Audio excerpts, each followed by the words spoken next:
Esse é o podcast do canal Ser Pai, onde meu papai fala com outros homens sobre paternidade. E tá começando mais um episódio do podcast do canal Ser Pai. Hoje eu tô aqui com um cara que eu sou muito fã, que eu até tava conversando com a minha esposa dia desse. Se a gente morasse no Rio de Janeiro, a gente já sabia quem a Ana ia consultar. Hoje eu tô aqui com o Daniel Becker, que é o cara da pediatria para mim no Instagram e no Brasil. Tudo bem, Daniel? Como é que está? Obrigado, Pedro, pelo carinho. Tudo bem? Prazer estar aqui com você. Um dos melhores canais de paternidade. Sou fã do seu canal também, sou seu fã. Você é um menino, você é um cara menino. Você não é mais menino, né? Mas sou mim, sim. Sou um pequeno muito, jovem adulto. Muito emotivo, eu gosto muito, eu sou muito emotivo também. Você aqui agora do signo? Eu sou taurino. Taurino, né? Você não devia ser tão emotivo assim. Eu sou canceriano, né? Mas eu sou touro com ascendente em Capricórnio. E piorou, rapaz. Não quero ser teu amigo, não, né? Terra com terra, não quero ser teu amigo, não. Não, eu sou gente boa. Eu acredito. Mas eu quero saber de onde é que você arranja tanto vídeo legal, cara. Os melhores vídeos do Instagram são no teu canal. Fico sempre compartilhando. Eu fico enlouquecido, catando e navegando pela todas as redes sociais possíveis para catar. E muita gente me manda, sabe, Daniel? Agora eu tenho 2 pessoas que são seguidores assim desde o início e que me mandam uns 4, 5 vídeos por dia. Então eu tô com uma biblioteca lotada. Muito bom. E Daniel, me diz uma coisa, a gente vê muito como médico, mas eu queria saber um pouquinho de ti também como pai. Como é que é? Bom, eu tenho 2 filhos, na verdade 4, né? Tenho 2 filhos de origem meus, tenho um enteado, agora com 11 anos, meus filhos são a Ana, de 27, o Ilan, que acabou de fazer 24, e eu tenho um filho não humano, que é a minha cachorrinha, a Júnia, que é, na verdade, é a que eu amo mais nesse momento. É a única que me dá amor incondicional, pô. Então, eu chego em casa, é aquela festa, ela me segue para tudo que é lado, é uma maravilha. Olha, eu nunca fui aquele pai que chegava em casa, papai, vem cá. Eu sou muito emotivo, meus filhos não são tão emotivos assim, então eu sempre fiquei meio frustrado. Agora estou indo à forma. Ó, eu tenho esses aqui, ó, que estão aqui, que é o Graveto e a Lola, e tem mais um outro, tem mais 2 cachorros e 3 gatos aqui em casa. Tem mais bicho do que... em casa, né? Tô vendo aí que gente. E todos eles foram... Só dá para um mesmo.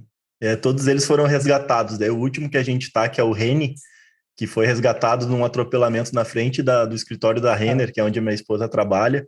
Ele tá ficando ceguinho. Ele tá cego de um olho por conta da batida, a gente tá tratando, ver se não vai ficar cego do outro olho. Então, aqui em casa tá uma loucura. Tu vai ouvir latido daqui a pouco, miado, vai aparecer um gato, vai começar a correria. Eu não consegui trazer eles para o consultório ainda, então aqui, por enquanto, vai ser silencioso. Mas uma coisa que eu sempre sonhei era ter uma casa para atender, e aí eu certamente ia colocar a Júnia na sala de espera para divertir as crianças, porque ela é a coisa mais amorosa e deliciosa do mundo, né? Ia ser um sucesso, eu ia ficar com fila na porta, não por causa do pediatra, por causa do cachorro do pediatra. E tá muito grande. É uma experiência que foi muito determinante para mim, né? Eu não tive uma infância muito fácil, meus pais... Eu tinha uma mãe superprotetora e um pai muito autoritário, então não é uma boa combinação, né? Uma combinação que deixa a criança muito dividida, enfim, não foi muito fácil a minha infância. A minha adolescência foi salvação, porque eu entrei no movimento juvenil, onde eu aprendi tudo que eu sou hoje em dia, foi nesse movimento juvenil, que é uma coisa das comunidades judaicas, né? E em Porto Alegre também tem, e são movimentos onde você tem adolescentes mais velhos, de 15, 16, 17, 18 anos, cuidando, educando como monitores de grupos de crianças mais novas. Eu comecei com 11, 12, mas tem gente que começa com 9, 8, 9, 10. E aí você vai subindo, né? São atividades semanais, são tardes de sábado, onde a gente fazia brincadeiras e também fazia debates e dinâmicas de grupo, e jogos e temáticos, né? Sempre discutindo temas importantes. Eu, quando participei disso, eu estava no meio da ditadura, então era uma coisa muito política também na época, aquilo que era possível ser político. E ali eu aprendi muito, eu ganhei muito, ganhei em habilidade de comunicação, em assertividade, em autoestima, em amizade, eu aprendi a fazer relacionamentos, eu aprendi a liderar, aprendi a falar em público. Tudo isso, eu diria que talvez tenha sido a coisa mais decisiva na minha formação, mais importante do que a faculdade de medicina, sabe? Foi muito, muito importante para mim. E como é que tu decidiu pela pediatria? Teve alguma coisa, algum momento assim que tu pensou, eu quero ser pediatra? É uma história que eu gosto de contar. Eu ia fazer clínica médica. Quando eu entrei na faculdade de medicina, a minha fantasia era eu vou ser aquele que vai salvar os meus amigos. Então, o meu amigo vai estar tendo um infarto, eu vou lá e vou salvar ele, levar para o hospital e ele vai ser grato a mim o resto da vida. Aquela fantasia de adolescente, né? E fui fazendo o percurso da medicina lá, habitual, até chegar no sexto ano. No sexto ano eu comecei a fazer um internato e eu detestava a clínica médica, né? O hospital era uma coisa lúgubre, né? Os doentes eram sempre os mesmos, era um hospital quaternário, então a gente só via velhinhos com doença crônica, incurável, rara, cânceres e tal, não sei o quê. E a gente tinha pouca chance de salvação, aí já era uma relação muito mecânica com os doentes, eu não via humanidade, eu via pouca humanidade, pouca emoção, pouco afeto. Aquilo não era uma coisa consciente para mim, mas eu ia para o hospital me arrastando, eu estava detestando. Eu cheguei ao ponto de querer parar com medicina, eu queria mais fazer medicina. Eu fui me inscrever no mestrado da GV, eu ia pegar meu diploma e ia fazer mestrado em educação da Getúlio Vargas. Minha mãe queria me matar, né? Imagina, um filho médico querendo ser professor de escola. E aí, isso por causa dessa experiência como educador na adolescência, isso me marcou muito. E aí eu comecei a namorar uma residente de pediatria. E aí eu comecei a dar uns plantões com ela. Não tinha tempo para namorar, então eu ia dar plantão com ela. A gente namorava nos plantões. Aí eu comecei a acompanhar ela nas visitas, nas enfermarias e tal. E uma vez, eu nunca tinha feito pediatria, nunca tinha pensado em fazer pediatria, eu não queria ver criança, achava que criança era que nem bicho, que não falava, não sabia como é que ia tratar. Era um mundo completamente alien para mim, não entendia nada de criança. E aí um dia, a gente entrou numa enfermaria, tinha uma criança chorando muito, uma criança de 2 anos, estava em pé no berço, era de madrugada já, e ela estava chorando, não tinha nada, ela estava só sozinha. E aí a Simone, essa residente, falou, Daniel, pega essa. Eu? Pegar quem? Onde? Como? Como é que pega? Pega, bota no colo. Eu não sabia, eu nunca tinha botado uma criança no colo depois de adulto. Não era uma coisa da minha vida isso, né? Aí, pô, peguei meio sem jeito, botei ela no colo, botou a cabecinha aqui e parou de chorar imediatamente, né? E começou a ficar assim, olhava para mim, olhava para ela. A gente começou a se conectar ali. E ela acabou o round dela na enfermaria e falou, vamos para outra, tá bom. Eu botei a criança na cama e fui. A criança começou a chorar imediatamente, né? Aí o que eu faço? Você pega no colo de novo. Aí peguei ela no colo de novo e fiquei o resto da noite com a menina no colo, ela adormeceu no meu colo, depois eu botei ela na caminha, já dormindo, e ela continuou dormindo. E ali eu decidi que eu ia fazer pediatria. Foi quando ela encostou a cabeça no meu ombro e parou de chorar, eu senti que ali eu tinha me conectado com alguma coisa. Ali eu vi que a medicina podia ser feita de forma afetuosa. E foi uma melhor decisão da minha vida. Foi certamente aquilo que salvou a minha vida, né? Se eu não tivesse feito essa trajetória a partir dali, foi muito esforço, porque a gente estava já às vésperas da prova de residência, todos os meus amigos que iam fazer pediatria já estudavam pediatria há 3, 4 anos, eu me matei, consegui passar na residência, e com muita insegurança, né, porque eu estava chegando também numa residência sem nenhuma experiência, eles já faziam plantões há anos lá e tal. Mas deu tudo certo no final das contas e eu estou aqui hoje em dia muito feliz com a minha trajetória. Eu acho que hoje, olhando para a minha vida assim para trás, eu me considero uma pessoa muito, muito abençoada. Ah, que demais. É o teu propósito, né? Virou o teu propósito de vida. Até mais do que isso, porque, na verdade, a pediatria foi só um aspecto da minha vida, né? Eu sempre... O que aconteceu em seguida foi muito marcante também, foi muito definidor de quem eu sou, da minha trajetória.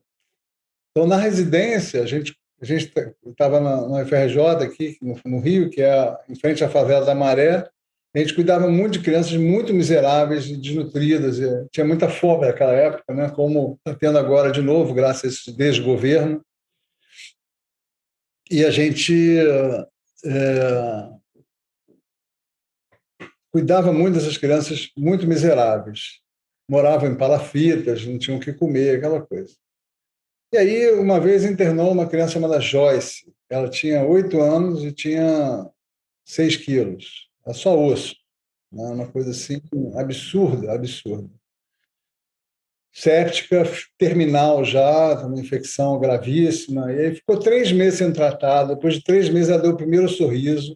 Foi muito emocionante. E engordou, foi ganhando peso. Depois de 4 meses e pouco, ela teve alta. Foi um caso, assim, né, impressionante de recuperação. E aí, 3 meses depois, ela internou de novo com um quadro muito parecido. E aquilo mexeu muito comigo. Isso era uma cena que se repetia. Crianças graves, desnutridas, abandonadas, sem escola, sem comida, sem higiene, sem saneamento. Falei, peraí, não é possível, né? Tem alguma coisa aqui que... Eu não vou ficar aqui enxugando gelo. Eu me lembrei daquela parábola dos 2 pescadores, né, que estão pescando e aí passa uma criança se afogando no rio, um deles mergulha e pega a criança. Aí 10 minutos depois passa uma outra criança se afogando, o outro mergulha e pega. Aí essa cena de 5 em 5 minutos passa uma criança se afogando, daí cada um vai uma vez. Aí tem uma hora que um fala para o fulano, dá licença, vou embora. Aí começou a subir o rio. Ele, que isso? Onde é que você vai? Eu preciso de ajuda. E se aparecerem 2... Você fica aí salvando, eu vou ver quem está jogando as crianças no rio ali em cima. Eu senti que eu tinha que ir rio acima, né? Que eu estava enxugando gelo ali. E aí eu fui fazer uma coisa chamada pediatria social na França, passei 2 anos, fiz um trabalho na África também, um país chamado Guiné, com vacinação. Era um trabalho que tinha colaboração com a Unicef, com a OMS, uma instituição francesa. E dali eu peguei, no final desse período, fiz também um estágio de medicina do adolescente, e no final eu fui procurar Médicos Sem Fronteira, que era uma organização que estava começando ainda naquela época, ainda só existia na França. E eu fui perguntar se tinha algum lugar com pediatra brasileiro. Eu disse, cara, é exatamente o que a gente estava procurando, um pediatra do terceiro mundo, vem cá, não sei o quê. E me entrevistaram, a gente se gostou, eles gostaram de mim, eu gostei deles, e fui para a Tailândia, para um campo de refugiados, onde eu era o único pediatra de uma população de 34 mil pessoas, atendia 200 crianças por dia, não tinha nenhum tipo de... Só tinha um laboratório, um exame, um hemograma, e era eu, meu teto e um grupo de auxiliares cambodianos, né, refugiados que eram treinados para ajudar.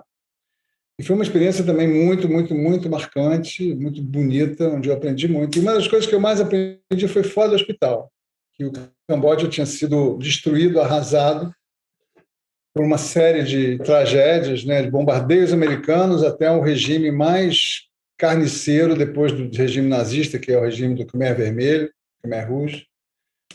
E 1/3 da população tinha sido dizimada de todas as formas possíveis. Então, de 6 milhões, sobravam 4 milhões de pessoas, e agora estavam refugiados na fronteira porque o Vietnã tinha invadido o Camboja, eles estavam ali.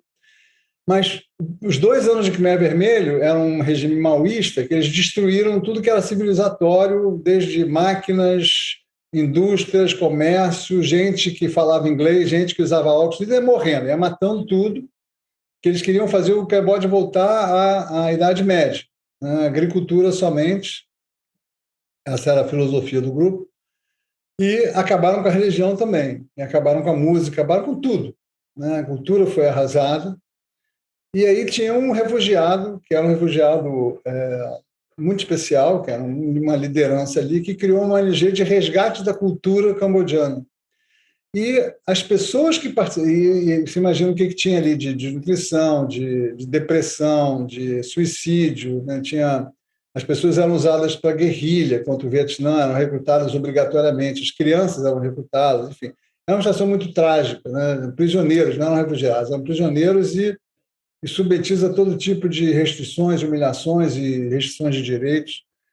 E esse cara estava resgatando ali a cultura cambodjana, então ele resgatou os monges budistas que ainda estavam ali e recomeçou a religião. Ele trabalhava com ervas medicinais, eles plantavam ervas, ele trabalhava com música, artesanato, tessitura, um monte de coisas. E as pessoas que participavam daquela ONG, uma espécie de ONG, né, no campo de refugiados, melhoravam em tudo. Aquelas famílias, até as crianças ficavam mais saudáveis e tudo mais. Eu percebi essa importância da participação, a importância da cultura, a importância do afeto, né? E comecei a ver que saúde se constrói com esses outros elementos, não apenas com assistência médica, né? O afeto faz muito parte, né? Deveria fazer ainda mais parte da medicina, né? A gente se beneficiaria muito se a gente trouxesse um pouco mais de afeto para dentro da prática médica, com certeza. Não é fácil, porque você tem que ser também mecânico, profissional, e eu acho que tem muitos médicos que conseguem fazer isso, mas quanto mais a gente terceiriza a relação, quanto mais a gente insere intermediários nessa relação, eu estou falando especialmente dos planos de saúde, das startups, das consultas online, das medicinas de aplicativo, esse tipo de... Quanto mais você faz isso, quanto mais você desumaniza a medicina, quanto mais exames você pede, menos toque você faz, menos emoção e mais distância e menos eficácia você vai ter, porque uma boa parte da eficácia da medicina, dos resultados do tratamento, estão na relação médico-paciente, não estão na relação de um homem para homem, de homem para criança, de mulher para criança, enfim. Homem, não homem masculino, né? Sim. De ser humano. E como é que tu acha que os pais deveriam escolher o seu pediatra? Teria alguma dica assim para, olha, se ele for por esse caminho, eu acho que não é legal, não é bacana. Eu, por exemplo, se me fala sobre deixar a criança chorar, eu já fico com os 2 pés atrás. Eu acho que hoje em dia, com todo o conhecimento que nós temos sobre educação respeitosa, né, com todo o conhecimento que nós temos sobre os efeitos nocivos do castigo, né, e da violência contra a criança, especialmente. Uma pessoa não dar atenção a isso é um mau sinal. O médico que chega na maternidade e diz, não, tudo bem, pode dar um leitinho, você está cansada, né? Não está saindo leite, ela está chorando muito, já começa dá uma mamadeira, não tem problema dar uma mamadeira, não. Faz essa fórmulazinha aqui, fórmulas fulana, beltrana e tal. Compra mamadeira e compra chupeta. Não pode fazer cama compartilhada. Não, livre demanda é bobagem. Não, está pegando no colo demais. Não, bota para dormir no teu quarto, bota para dormir no quarto dele, porque tem que aprender a ser independente desde cedo. Na birra tem que botar no cantinho do pensamento. Tá com febre, já sai dando antibiótico, e dá corticoide sem indicação, e predicin, prelone para qualquer gripe. São sinais de que você precisa trocar urgentemente de pediatra. Felizmente, não são muitos os casos, mas eu acho que Vamos ficar atento. a relação de confiança na pediatria é muito, muito importante, né? Então, olhar no olho da pessoa e ver que ela tem os mesmos valores que você. Tive aqui um caso muito emblemático, né? De uma menina que chegou aqui e fui examinar ela, né? Os pais estavam aqui, e ela já era minha cliente desde recém-nascida, aí ela já tinha uns 3 aninhos. Eu cuidei dela desde pequenininho. E aí eu fui pegar um palitinho, eu sempre dou um palitinho de presente, aqueles palitinhos coloridos que são a salvação do pediatra. Que cor que você quer? Tem azul, verde. Não, menina só pode rosa. E já na época da Damares, né? Já na época do governo Bolsonaro. Ai, meu Deus. Fez o governo. Eu falei, não, fulana, o nome dela era Pilar. Não, Pilar, não precisa ser azul ou vermelho, não precisa ser rosa, não. Menina pode todas as cores, e menino também pode todas as cores. Ela, não, menina só rosa e menino só azul. E ela estava de vestidinho rosa de princesinha, né? Eu falei, olha, eu acho que você pode tentar outras coisas. Você pode tudo, tá? Você pode escolher o que você quer. Aí o pai dela olhou para mim assim, não, senhor doutor, aqui na nossa família ela só pode rosa mesmo. Eu falei, tá bom, tudo certo, né? Vou respeitar. Isso é... E E nunca mais nunca mais voltou. voltaram. Claro que não. Então, acho que essa afinidade de valores é muito importante, né? Então, se você acredita na criação respeitosa e você tem um pediatra que diz para não dar colo, né? Uma criação afetuosa, uma criação com apego, e teu pediatra não acredita nisso, você não vai durar muito com essa pessoa, né? Porque o pediatra não pode ser só aquele que trata gripe e diarreia. Ele tem que ser a pessoa que orienta a criação dos filhos.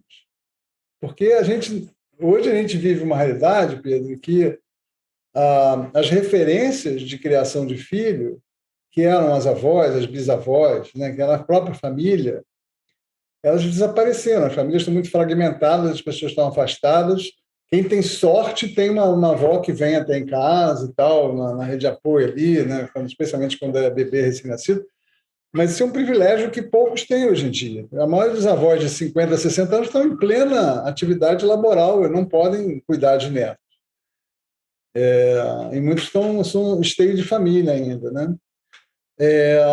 Então, as grandes referências de criação de filhos são duas: a internet e o pediatra, né? Porque os professores vão entrar só muito mais tarde, né? Eles vão ser figuras muito importantes na vida da criança, especialmente em famílias que têm dificuldade de convivência com os filhos, que passam pouco tempo com os filhos. Mas o pediatra é muito importante nessa orientação. Então, um pediatra que não traz essas questões na consulta cria uma limitação muito grande, né? Eu acho que o pediatra que só fala de comida, fraldinha e tosse, fica muito limitada essa relação. E se é um pediatra que vai estar participando da criação dessas crianças, tem que ter muita afinidade de valores, de crenças, afinidades políticas, inclusive, né? Porque esses valores humanos que definem nosso posicionamento. Então, eu estou cansado de ver... Deixa para lá, melhor não falar sobre isso.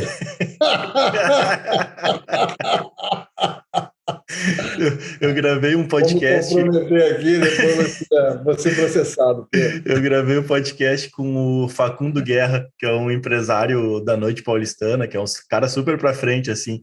E daí a gente começou a falar, quando a gente só estava detonando o Bolsonaro, o governo, a paternidade, ficou tudo junto ali. Mas, Daniel... Entendi. Ele tá detonando, você... Sim, eu e ele. A gente estava dele detonar o governo. Mas não precisa fazer isso hoje em dia, né? Se a gente começa a falar de país, você vai acabar nesse tema, né? Claro. É verdade. Daí uma hora a gente parou. Não, tá, vamos voltar para a paternidade, porque a gente só estava detonando. E, Daniel, eu tô vendo muita criança com viroses e com problemas respiratórios.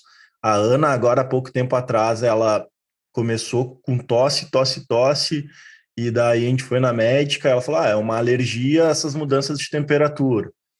A gente deu Alegra, não teve jeito, daí a gente teve que ir no pronto-socorro, daí deram um antibiótico para ela, a gente, putz, tá, ok, vamos dar, né, se não tem o que fazer. Ela parou de tomar, mas eu fiquei muito impressionado com a quantidade de criança no hospital.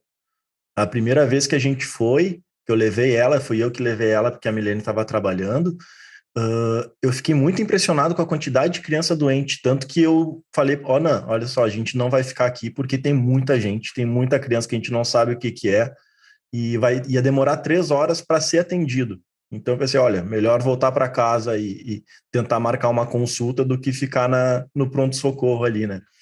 O que está acontecendo, Daniel? Porque não era assim, não tinha tanta virose, tinha? Durante esses 2 anos que a gente ficou de pandemia, eu me esqueci como é que era antes. Não, durante esses 2 anos houve uma anomalia mundial, onde as pessoas ficaram muito mais em casa e passaram a usar máscara. Isso criou barreiras para a disseminação dos vírus. Então, a gente teve, especialmente em 2020, muito pouca virose, pouquíssimas.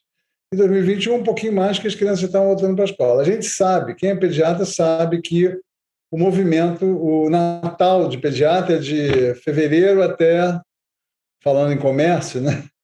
Natal de pediatra é de fevereiro até junho, né? Quando a gente tem muito movimento no consultório de emergências, né? É uma época, tradicionalmente, que é uma sazonalidade de vírus, de troca de vírus. Por quê? Porque a temperatura cai um pouquinho, as pessoas se fecham mais, ficam mais próximas, e o frio crescente começa a facilitar a transmissão viral. Não é que o frio adoece, isso eu sempre repito. Vocês aqui moram no sul, ainda por cima, é importantíssimo ter essa noção. Frio não causa doença. Se fosse assim, o Canadá, a Suécia e a Finlândia estariam desertas, né? Não teria população. E são as populações mais saudáveis do mundo, são as menores mortalidades infantis, a melhor saúde infantil está nesses países. Então, o frio não causa doença. O frio facilita a entrada e a permanência dos vírus no nosso organismo. Mas para você adquirir um vírus, você tem que estar em convívio com outra pessoa. Viroses respiratórias só vêm de uma outra pessoa.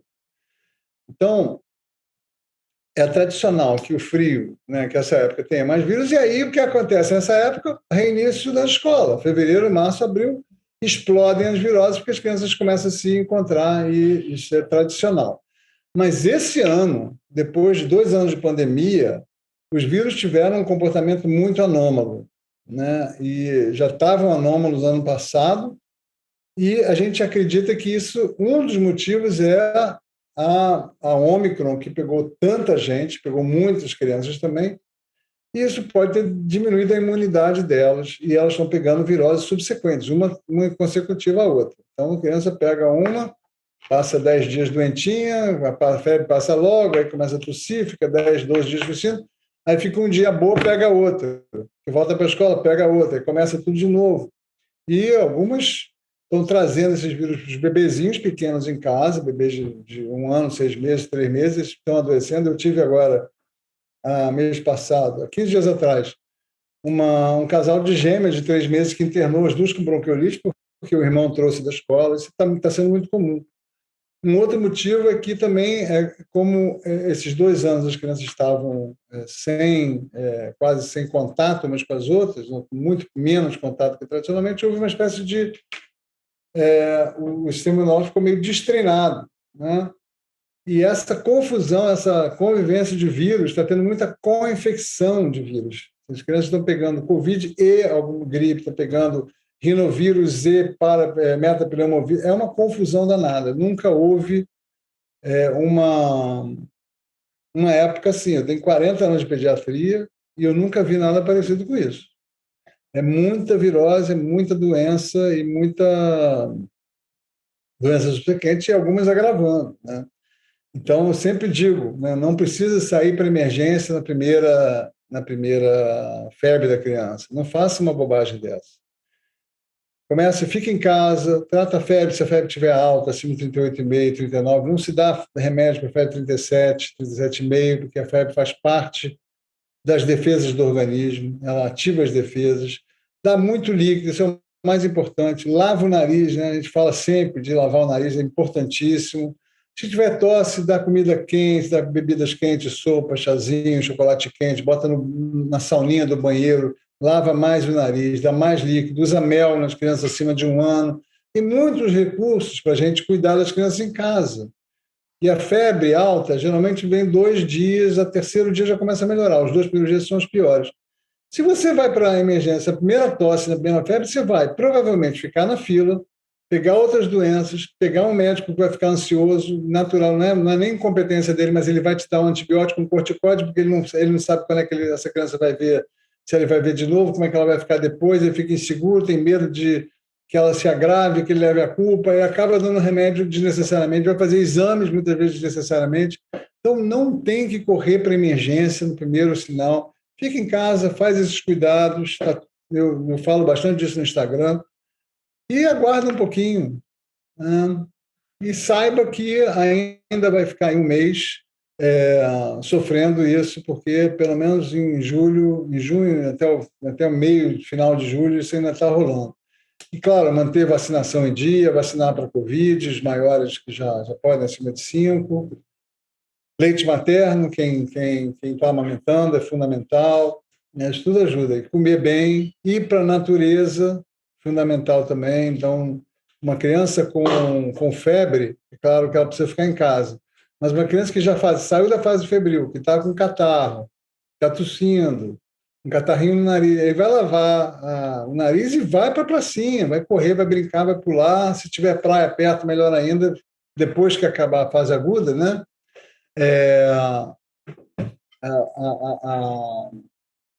A praia, a água salgada, né? A hipertônica, ela lava bem o nariz também, enfim. Não é para ficar em casa, não. É natureza, ar livre também faz bem, inclusive para quem está com catarrinho. Você sabe que essa é a minha bandeira, né? Eu sei. Olha só, eu tenho uma coisa aqui no podcast, que é uma pergunta que tem que ser respondida em 1 minuto. E eu vou botar o cronômetro aqui, e é uma pergunta bem simples, mas tem que responder em 1 minuto, tá? Daniel, o que é ser pai? Tá correndo tempo. Ser pai, primeiro, é um mandato da natureza. É algo que a natureza nos pede. Tem gente que responde a esse mandato, tem gente que não responde. Mas ser pai é algo que coloca um homem num outro universo. Coloca um homem em contato com algo que a sociedade, muitas vezes, lhe nega, que é o afeto, o amor incondicional, o cuidado. Né? Ser pai é cuidar, e cuidar, se envolver diretamente no cuidado de uma criança, é algo que é revolucionário para o homem, que é algo que faz despertar o amor nele. Né? Muitas vezes um homem que não teve essa oportunidade na vida, ou teve muito poucas oportunidades. O amor romântico não é tão, digamos assim, autêntico quanto o amor que brota do cuidado. Isso é Erich Fromm, ele dizia que o amor mais autêntico é o amor mais potente, é o amor que brota do cuidado. E o cuidado também nos traz potência, porque quando a gente cuida, a gente está se dando, e quando a gente se dá, a gente tem essa energia, percebe essa potência em você. Então, ser pai é cuidar, amar e ser potente. Lindo, lindo, adorei. Daniel, muito obrigado por topar participar do podcast. Foi um prazer conversar contigo. A gente se viu outra vez na Escola de Pais e eu fiquei super feliz de te encontrar pessoalmente. Quando eu for para o Rio, eu vou te ligar, vou te incomodar para a gente tomar um chopinho, pegar uma praia, se encontrar, jantar, almoçar, qualquer coisa. E quando tu vier para Porto Alegre, me avisa com antecedência, que daí a gente marca alguma coisa também, nem que seja um café, porque é sempre um prazer muito grande de escutar. Eu aprendo muito contigo e, como eu falei antes, eu sou muito teu fã. Eu vou ter que me mudar para o Rio de Janeiro para a Ana poder consultar contigo mais seguido. E muito obrigado. Se quiser deixar algum recado para quem está nos escutando, a gente tem mais 3 minutinhos antes que o Zoom nos corte. Eu que agradeço, foi um prazer também estar aqui com você. Como eu te falei, eu te admiro pela tua sentimentalidade, pelo teu trabalho, esse é um trabalho incessante, aliás, e é um prazer estar conversando com você. Eu só queria dizer uma coisinha que eu acho super bacana em relação à paternidade, que é essa oposição entre pai e mãe nos papéis simbólicos em relação ao filho. Eu acho muito bonito isso. A mãe é aquela que cuida, acolhe, protege. Né? A mãe tem sempre uma tendência a proteger a sua cria, porque ela é a relação primária, é a relação de sobrevivência. Né? Ela que vai impedir que essa criança, entre aspas, morra, e para isso ela protege o máximo possível. O pai é aquele que, dentro da psicanálise, inclusive, ele vai buscar essa criança no colo dessa mãe e vai arrancar ela dessa simbiose excessiva criada pela necessidade da mãe proteger a cria ela fica muito fusionada com a criança, né? O pai vai arrancar essa criança da fusão e vai dizer, vem cá, olha para lá, olha lá o mundo, vem, vamos procurar o mundo, vem, vou te mostrar a natureza, a cultura, a aventura. Eu acho essa, talvez, a tarefa simbolicamente mais bonita do pai. Acho que nós temos que trazer para os nossos filhos, não que a mãe não possa fazer isso, mas é curioso em casamentos homoafetivos como aquele que tem um jeitinho mais maternal fica na proteção e que tem um jeitinho mais paternal fica também nesse papel. É muito bonito isso. É claro que tem casamentos onde a mãe vai fazer esse papel ou até vai fazer os dois papéis, porque ela está sozinha, né? Não é incomum a gente ver as mães solo nesse país. Mas é muito bonito esse papel de apresentar o mundo, a cultura, a aventura, a magia. É uma coisa que nos faz bem como pais e que faz bem também demais para os nossos filhos. Então, que a gente possa ser pais que apresentem a magia e a aventura do mundo, a natureza, a cultura, a arte, a música, a beleza, e que a gente possa também trazer a mãe para ver isso tudo em uma família que está curtindo a vida juntos. E fora Bolsonaro. É isso aí. Daniel, muito obrigado. Pessoal, até semana que vem. Estamos de volta. Esse foi mais um episódio do podcast do Canal Ser Pai, Sociedade Educativa Recreativa Pai. Para saber mais sobre o projeto, acesse no Instagram @ocanalserpai, no YouTube /SerPaiTV e no Facebook @Canal Ser Pai. Até a próxima!